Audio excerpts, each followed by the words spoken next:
Hello, everybody. Welcome to the Attention Please podcast now on video. If you like this podcast, kindly like, share, subscribe. You know what to do. So today we are going to be talking about working hardcore. A few weeks ago, Elon Musk, who's recently bought Twitter, asked his engineers, or rather issued a diktat that they will have to work hardcore. That whatever they were used to, he fired a lot of employees, Twitter employees, and whoever was left, they have to work hardcore. And in order to show how serious he was not only staying overnight in the San Francisco office, but apparently they had installed beds for even beds and plants for engineers to sleep over in the workspace. So when he did that, what the city of San Francisco apparently did was they were contemplating, I don't know if they went through with that, prosecuting Twitter for violating zoning laws, apparently because they have converted an office space into a living space, which is obviously nonsensical, because there are other companies also that have places where, like for instance, Google campus, where you have like sleeping pods. Now these things were like beds, and it's so very obvious that, while sleeping pods were messaged as you can relax while working in the day, this was very obviously for night outs. So at that point of time, what I had tweeted, and this is again from the city of San Francisco, where basically people defecate on the streets, and that's perfectly fine, where stores in downtowns have shut down because the city refuses to prosecute petty crimes. There suddenly the city of San Francisco has discovered that laws must be obeyed. And again, the whole thing is that millionaires and billionaires need to follow the laws. Normal people don't. That's the whole progressive way of looking at things. But when this happened, what I had said on Twitter was, well, I used to work in a university like many others as a research assistant. I used to make $22,000 a year, which is like below poverty wages. And at that point of time, me and virtually every graduate student, we worked nights. And there were some really bad, like second-hand, third-hand couches, which were there in the TA, teaching assistant lounges that we used to sleep on. And we used to fight to get to sleep on them so that we didn't have to go home. We could do night outs because we didn't have cars. It's a long, cold walk back home. So when we were doing it, and again, I'm not saying I was the only person doing it, everybody was doing it. Why did no city step in and say, well, the university is providing sleeping facilities, they're disobeying zoning laws? I mean, nobody cares, right? This is entirely what, when we don't like somebody like Elon Musk, we will bring the full force of the law to, bear down on him. But again, this podcast isn't so much about Elon Musk, and we can have multiple podcasts on him. There's so much to talk about. But see, the point that I was trying to make wasn't that, and then I was attacked on Twitter by saying, oh, look at this guy, he had it bad. He was exploited by the university. Now he wants other people to be exploited. No, I never said that the university exploited me. I never said that. My point was that the cities didn't step in because people and TAs and teaching assistants and research assistants were sleeping in the university. Nobody felt that was a violation of zoning laws. That was my point. The fact that quote unquote progressive cities choose to enforce their laws based on the person or the entity that is disobeying the laws. That was my point. But let's look at this from Elon Musk's point of view. Let's try to understand this whole working hardcore and whether it is exploitation. And the TLDR is, I don't think it is exploitation. Let me explain why it's not exploitation and where it becomes exploitation. So from Musk's point of view, and he's the owner of the company, unlike a manager who in a public company, you can say both the manager and you are employees of the company. The manager doesn't quote unquote own. They're not really paying you from their pocket. They're just being stewards of the company's revenue. So that's the thing. But with Elon Musk, he basically owns the place. It's his money. He's signing your checks. So what he wants is he wants more return on his investment. That's a very natural thing in any capitalist society to want that return on investment. So there is nothing inherently immoral about him wanting to squeeze more out of his employees. And trust me, all companies do that. It's that he says it out loud. So what he's trying to say, and he's been trying to say it for a long time, is that the employees in Twitter are pampered, they're not productive, and he wants, and that's why he fired a lot of them who he believed were irredeemable. And then the rest that remain, he's saying, well, you either commit to working hardcore or you can leave. So again, from his point of view, he wants to squeeze the lemon, just like, all of us do. When we buy anything, we want the best. We want return on investment. So there's nothing wrong in it per se, as I say, immoral in wanting. But let's dig a little deeper. So you can say that, Elon Musk is being a petulant man-child, and some of his pronouncements are like that. But honestly, the even more mature people like Sundar Pichai and Mark Zuckerberg have all said this about their respective companies, that they want their workers to be more productive, and they feel that they're not productive at all. I mean, their productivity has decreased. They're not saying that they're not productive, but they feel that they can do much more. So they haven't used the word hardcore, but both of them are basically making their employees. Google is going to be firing a lot of their employees. Amazon has gotten rid of a lot of their employees. So they are doing essentially the same thing as Elon Musk is doing, but Elon Musk does it in a more, more Rakhi Sawant way, I would say. And that's his personality, I would say. And he does it, and he gets into the news, and he loves that attention. So, but what he's saying is not fundamentally different from what many other captains of the industry are also saying, that they expect their employees, and these are very highly paid employees. I mean, Google employees, Facebook employees, I still like to use the term Facebook. I still can't reconcile using the word Meta. They make like 2.5 times, 3 times what people at their experience level make in other companies. So once you're making 2 or 3 times the salary of your contemporaries, and obviously you deserve it, you're a smart person, you come with impeccable credentials, but it is not exploitation to expect that your bosses will try to squeeze you for more, given when the economic situation deteriorates as it has done right now. So there is nothing inherently immoral about wanting to do so. Now, even if you can say, well, Elon Musk is a man-child, Sundar Pichai, Zuckerberg, these are billionaires. According to Bernie Sanders, billionaires shouldn't exist. So they're, by the very nature of them being billionaires, they're immoral. Let's talk about somebody who's not a billionaire. There's a guy called John Carmack. For those of you who don't know who he is, he's kind of an icon or a god of computer programming, especially in game development. So he made essentially handcrafted one of the first 3D shooters, Doom.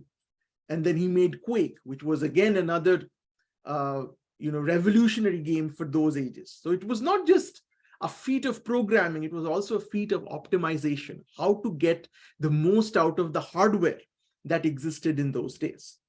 So he's considered by many to be one of the greatest programmers and algorithmists alive today. And system builder. He's a very eccentric person also. So John Carmack was hired by Facebook, now Meta, to kind of lead the development of the metaverse and Oculus, since that's really what Zuck believes the future of the world is. So John Carmack recently quit, and he kind of made a public pronouncement criticizing Facebook/Meta, saying why he can't work there. And what he said was no different, essentially, from what Elon Musk said. He said that Facebook has a lot of money, but they're underutilizing their resources. I think he compared to like using 5% of his CPU. So he's basically saying that Facebook operates at 5% of the efficiency that it should operate at, which is terrible. Now, this is John Carmack, right? He's not somebody who's trying to squeeze the lemon because he personally gains from making people work harder. You can say that's Elon Musk, in a way that's Sundar Pichai too, because he's a steward of their shareholders' interests. This guy is just an employee. He's a very highly paid employee, I'm pretty sure, But he's an employee. And even as an employee, because his motivation is to build systems, and he's just impatient. He wants to build stuff, and he just sees that I can't do it in Meta. There are a lot of very well-paid people here, but I can't utilize them. So he's starting his own startup, and he's going to do things his own way. But the point that I'm trying to make is that this is not just Elon Musk saying this. This is not a critique of Silicon Valley that's coming from one quote-unquote petulant man-child. No, this is across the board. It's coming from more stable CEOs, and it's coming from like super genius individual contributors too. So why is this happening? Why is everybody complaining about underutilization of resources, about flab? That's a topic for another day. I discussed a little bit in a previous podcast, but we can talk about this another day. But because I don't want to dilute the kind of the train of thought here, which again is Musk being evil. Now, we live in a capitalist society, right? So just like Musk, it's perfectly fine for Musk to want to maximize the return on his investment. We need to look at employees exactly from the same perspective. It's in this day and age, employees can't think of themselves as employees. They need to think of themselves as owners of themselves, that they themselves are a startup of size 1. That's the way I like to look at myself also. And it's taken me years to think of myself that way. We usually tend to think of it in terms of Naukri, knocker, servant. The word's there. We are programmed to think of ourselves as working for someone. I'm a servant. That's fundamentally insulting for me, and nobody should think of themselves like that in this day and age. So just like Musk is trying to maximize the return on his investment, it's also contingent on us to maximize, as employees, to maximize return on our investment. So what investment does a Twitter engineer make? First investment is time. That's the investment that they make. And for that investment, what do they get? They get money, quite a bit of it. And they get stocks, which is they are invested. Now, this Twitter is no longer a publicly traded company, but they gain some kind of stakes in the company. So they get some kind of profit. And they get something intangible, which is the worth of that experience in the next job. That's why people on LinkedIn write ex-Google. That's a brand. That's one of the reasons why people stay in companies like Twitter and Google and Facebook or Netflix, because of it builds value for their next job. So that is the return on their investment. And this is why I never said that the $22,000 that I got paid every year, I was being exploited. No, I wasn't being exploited. I walked into it knowing fully well what my salary was going to be. I was working for something. Now, it's another thing that PhD, I believe, is, and that's a separate topic, and I've talked about it, isn't great return on investment. So I was wrong in my investment, but at least at that point of time, I was laboring under the misapprehension that my return on investment wasn't the 22K I was making per year, but it was the skills that I was acquiring by doing my PhD that would help me in the future. Now, even when I was doing my PhD, by the way, it was absolutely up to me. So people are much more powerful than people perceive themselves to be sometimes, and definitely how other people perceive them to be. And I'll explain. So when I went there, I did work nights, but I didn't work nights for the 5 years that I did my PhD. There were times when I worked normally, but I had friends who worked nights for years on end. And that is because they made that choice. They chose an advisor. They chose a PhD topic, which was like that. I chose a PhD topic in a very different field, where I knew that I wouldn't be expected to work, 80-hour weeks. You know that in grad school. You may not know it the moment you walk in. That's why you wait for a year or three semesters before you choose an advisor. But you kind of know. Every advisor has a different cadence. Every thesis topic requires different levels of effort, and you choose one based on what kind of return on investment you're comfortable with. So I wasn't trying to maximize the monetary benefits. I at that point of time had already realized that, hey, I like to write, I like to have some time to myself. I don't want to do computer science 80 hours a week. So I chose a PhD topic and I chose an advisor who kind of fit in with my way of life.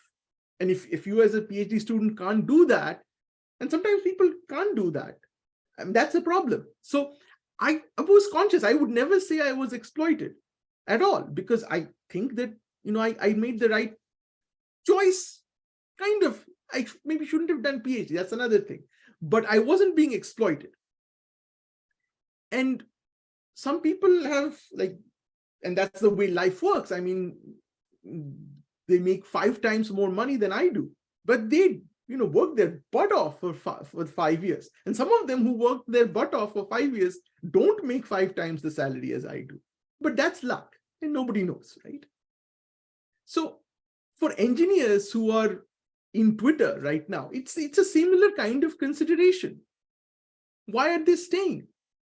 It's not because they're chains on their, there might be golden chains. So they stay because here's the fact, they're not going to be making that money elsewhere if they're actually staying.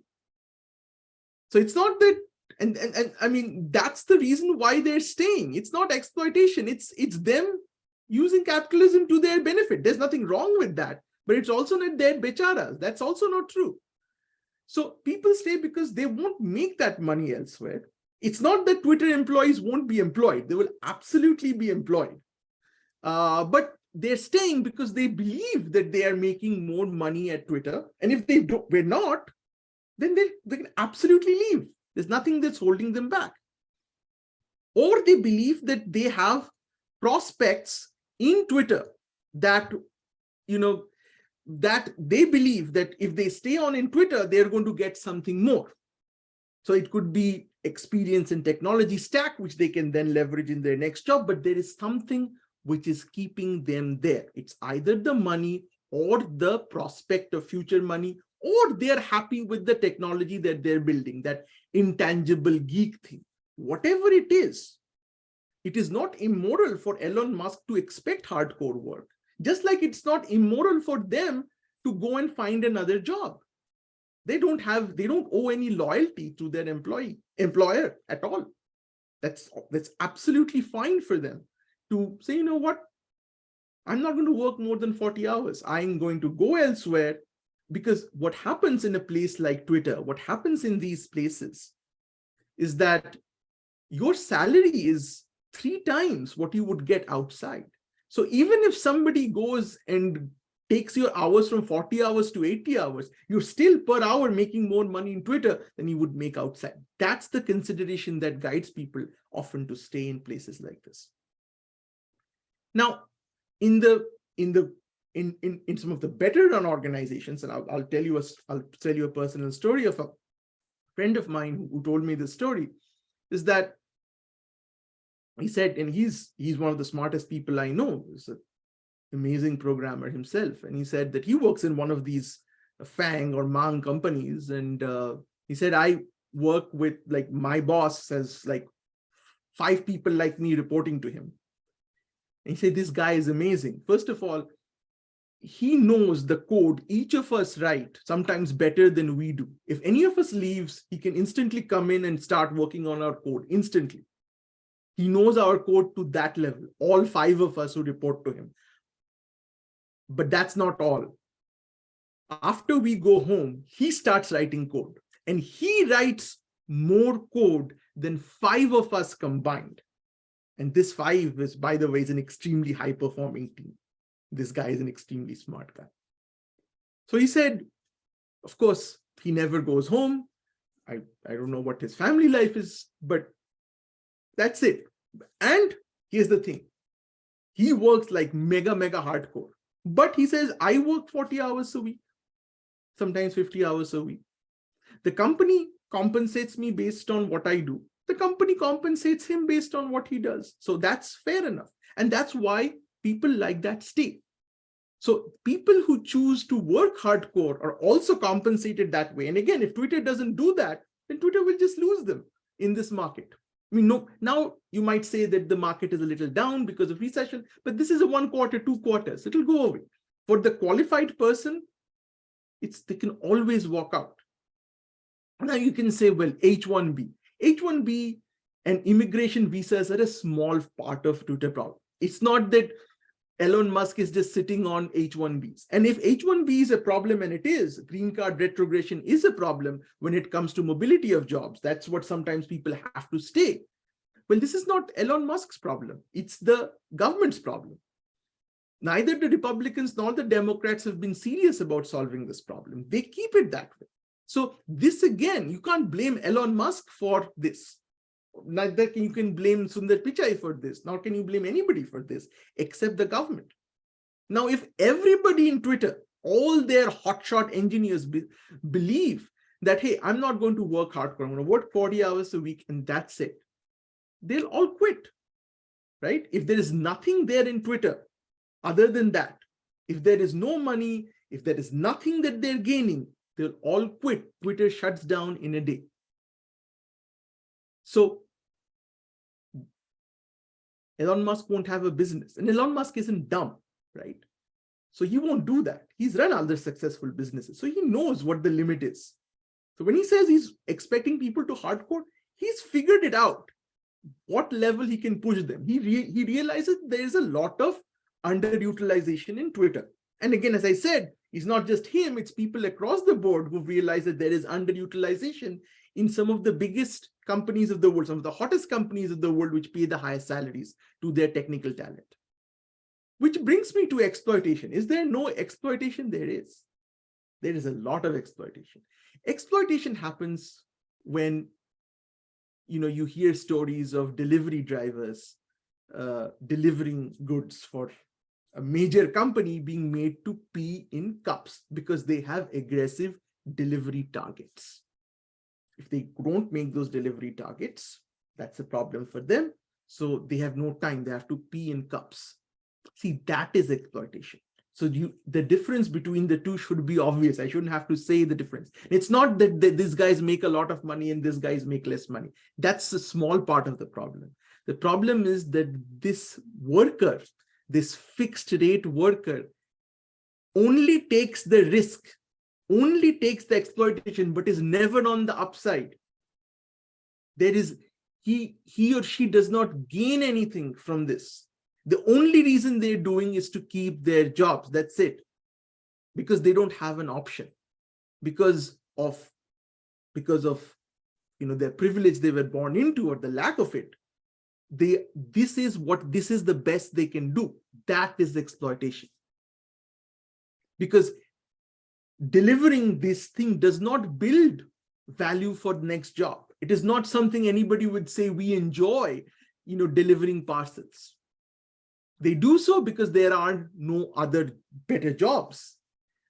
And they will never be compensated to the extent, they will never be on the upside. When you are a technical talent, you are on the upside. When the company does well, you do gain. You either gain in terms of increased valuation of your stock grants, you gain because of bigger cash bonuses, or you gain because your team increases, you're given more responsibilities, you advance from director to senior director to VP. So you gain. So yes, there is a reason. If you work hard, you gain. That's fair. But if you work hard, you just work hard, that's it. And you don't gain, somebody else gains based on you. That is exploitation. So there is a difference. So again, the point is the presence of an option. The engineer in Twitter does have an option.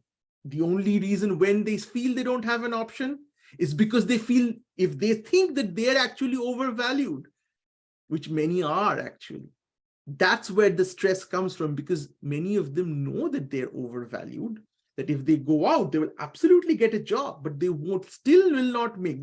They might get a 40-hour job. They might even get a 30-hour job, but they will still be making less amount of money per hour there. And the Musks of the world have figured that out. Whether they say it out loud or not, they know that. That's why they know they can tighten the screws and still retain the talent. So this is where, that is the point that I was trying to make. This is again comes back to the whole graduate school thing. I worked like a quote unquote dog first few years to pass my qualified exams, because not of what I was getting then, but what I thought I would get later. And many people kept on working like that for 5 years, 6 years. They did a PhD in 7 years. I graduated after 5. But they did that, and I don't consider that exploitation, because they did that in the hope of something better. Now, again, there are, what I'm saying is, of course, I'm oversimplifying things. There are power differentials when you're a student. Those are definitely, and there is exploitation in graduate school, absolutely. But the fact that you are made to work hard for 22K isn't the exploitation. There are other exploitations, absolutely. And because the problem is often is that there is a huge amount of asymmetry in the power between a professor and a student, much more than there is between a manager and an employee in any company, because most companies have very strong HRs. In universities that doesn't exist. So, and when you start your PhD, you're so kind of wedded to a topic that you can't even, if you have the option of changing after 2 or 3 years, but you've lost 2 or 3 years of your life. So there are many other things which make academic life much more complex. So I don't want to take this analogy too far, because I'm pretty sure there'll be people in the comments mentioning that. So, but the point I'm trying to make is, it is not exploitation when you are invested in the upside. It is exploitation, in my opinion, when you don't get anything on the upside and only get the down. That's exploitation. So thanks everybody for listening, and I'll be back next week. Till then, stay well. Bye-bye.